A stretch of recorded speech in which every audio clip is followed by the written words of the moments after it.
All right, welcome back. We're the Connor Happer Show. You're on 1620 The Zone and on 1620thezone.com. We are of books. I love books. Let me talk to authors of books. The Last of His Kind, Clayton Kershaw and the Burden of Greatness, written by Andy McCullough of The Athletic, who joins us now via the 42 Degrees The Source hotline. Andy, thanks for doing this. Appreciate it. How are you? I'm well. Thank you so much for having me. Congrats on the book, first of all. I'm glad to see that you've had a bit of a victory lap over the last week or so. The idea and the process in which that led to you writing a book about Clayton Kershaw started where and when? I mean, it's kind of hard to pin it down exactly. I mean, I covered the team for several years for the Los Angeles Times, so I developed a relationship with Kershaw over that time. I approached him, in earnest in May of 2022 to talk, see if he'd be interested in, sitting down and talking for it, and found him to be open to the idea. And so, May of 2022 is when I really got going. But it's something, I've been thinking about just for a long time, given just the, historic, significance he has in baseball. And also just kind of what a fascinating character he is to cover. Yeah, I don't think that people, like the common baseball fan, realize that the side of him. Like, we see him as is commonly mentioned throughout the book. Like, the fifth day is the part where we get to see Clayton Kershaw, and you get to know the person a little bit throughout that time. But like, what we don't, I think, appreciate is how seriously he took that day, as evidenced by many things just right off the bat, including the Samuel L. Jackson story of walking to the clubhouse. I didn't realize he was this much of a psycho, I guess, to put it bluntly. Yeah, I mean, that's one way to describe it, I guess.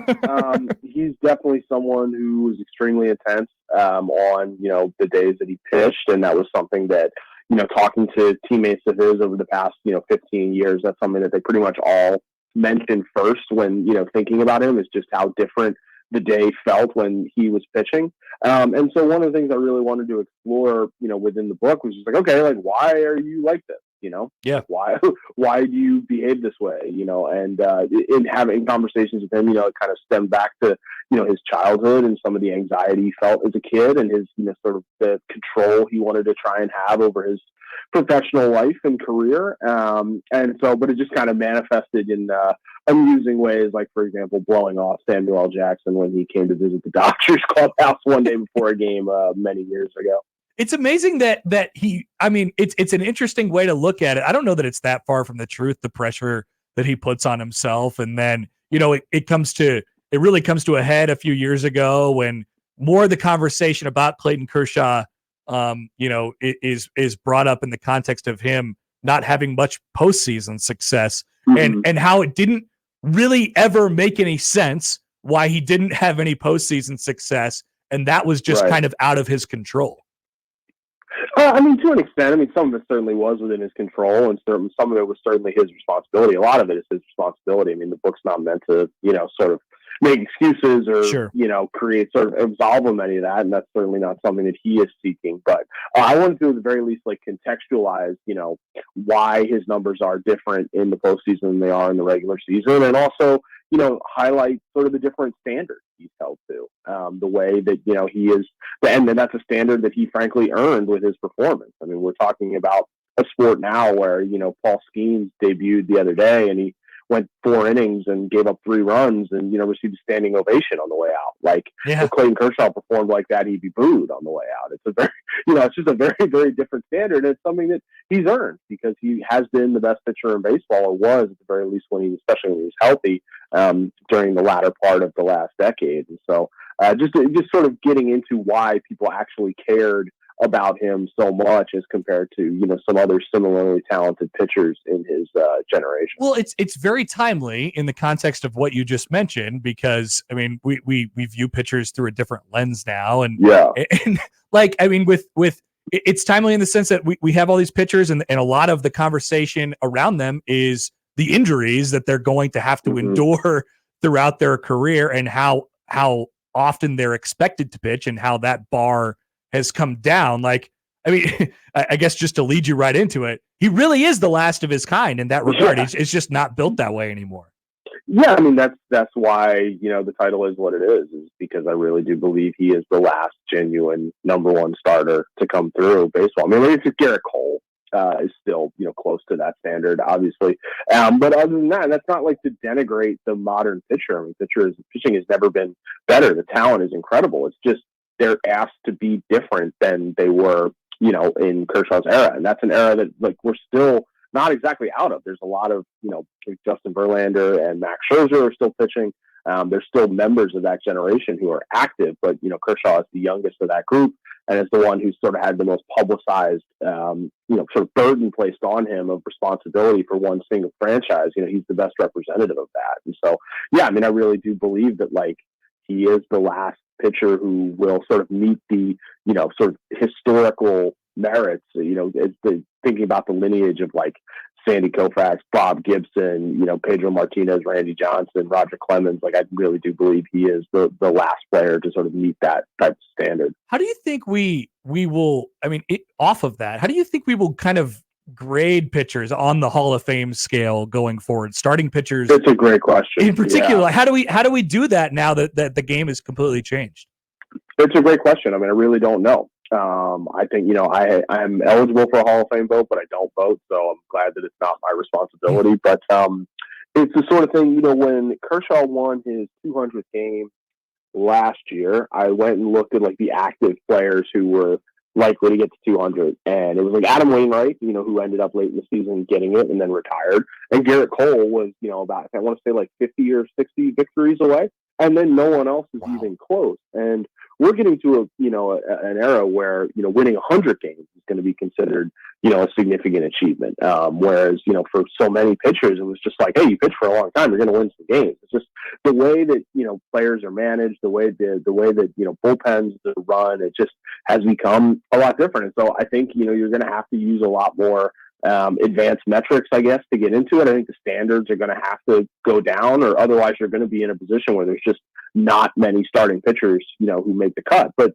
yeah, I mean, outside of like Garrett Cole right now, who has a really good chance of making the Hall of Fame as a pitcher based on what the current standards are? I mean, and again, this is not to like slight like Zach Wheeler or Kevin Gossman or, guys like that. They've had great careers, but it's just a different level of achievement that guys like Verlander, Scherzer, and Kershaw, have had. And so I think it's going to be really challenging, for voters moving forward. Yeah, I imagine there will be like more Hall of Fame relievers to come out of this period. Like, I don't know, but even those guys, it still feels like it's a pretty short shelf life, given that they're not a dime a dozen, but it feels like you can come across guys who can get outs in the 5th, 6th, 7th, 8th, 9th innings a little bit more commonly now.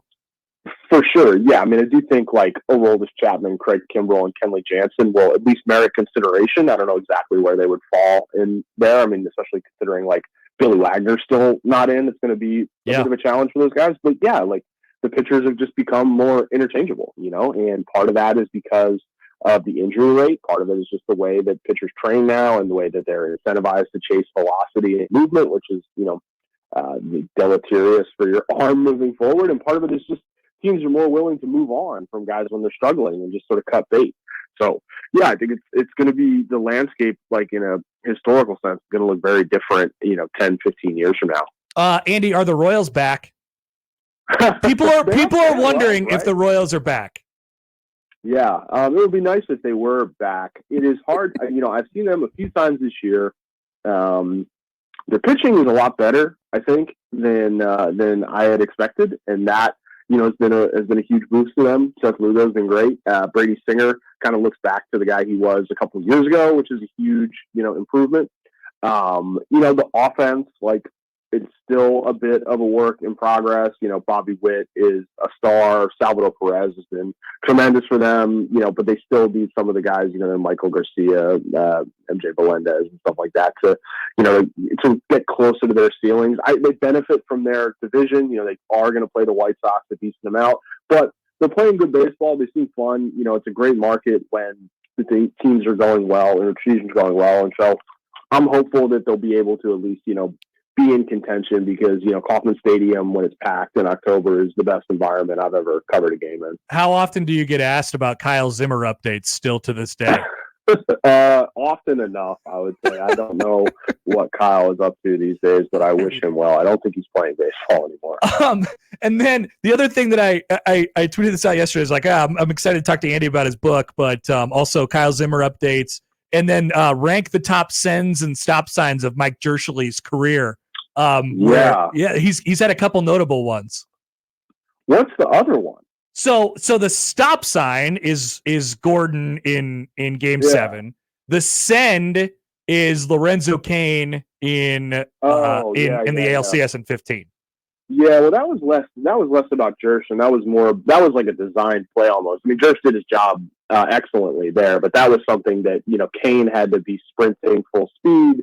Hosmer had to make a hard stop or make a hard turn towards second to draw the throw from Bautista, and the scout who initially found it, Alex Zumwalt, who is now the hitting coach, needed to file the report. So that was kind of a more like an organizational triumph. I will say, Jersh has always had a good sense of humor about how the 2014 World Series ended, and people would say like, oh, you would have been known as the guy who made the World Series end on a play at the plate, and he would always respond, no, I would be known as the guy who made the World Series end in a rundown. Exactly, because there was no chance that Gordon was going to be safe. But it's never good when the city knows the third base coach's name. I suppose not. Okay, so what do you do now? Are you just back to the everyday grind, or I guess what the next couple weeks and months look like for you? Oh, I don't know. I'll just probably write stories about baseball again. I mean, I've been working through this whole time, so like I never took book leave or anything like that. So, nice. I've got, I'm doing power rankings, getting yelled at by the readers, the normal stuff. Cool, Andy. Congrats, man. This is great. I've dove into the first couple of chapters already, and looking forward to the rest of it. I appreciate you coming on and humoring me on the Royals for a little bit, and also talking about the book. No problem. Thanks for having me. That's Andy McCullough. He writes every day for The Athletic and has The Last of His Kind, Clayton Kershaw and the Burden of Greatness, on sale right now. Find it. Buy a book. Buy a book. You can read it. There's stuff in there, or you can have it in your home, and people will come into your home and go, "Oh, he reads books." Oh, it's nice to just have there, isn't it? Shaq meme. I'm sorry, I didn't understand your game. Yeah, not bad. Clayton Kershaw is way more of an interesting. I mean, I'm looking at. We didn't even get into his new girl appearance. No, we didn't. I am looking at the active wins leaders right now. Oh, this has got to be sad. So Justin Verlander has 259. Max Scherzer has 214.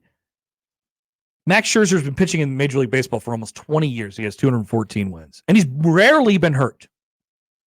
Clayton Kershaw has been pitching in Major Leagues since he was 20. He has 210 wins. He was dominant for almost a decade. It has resulted in 210 wins. And Garrett Cole is 33. He's got 145. Nobody's going to touch it ever again. Nobody's going to touch 300 ever again. So not that we have to lower the bar, specifically in the case of pitcher wins, we have to lower the bar, but we have to change our mindset on what a successful pitcher is in Major League Baseball.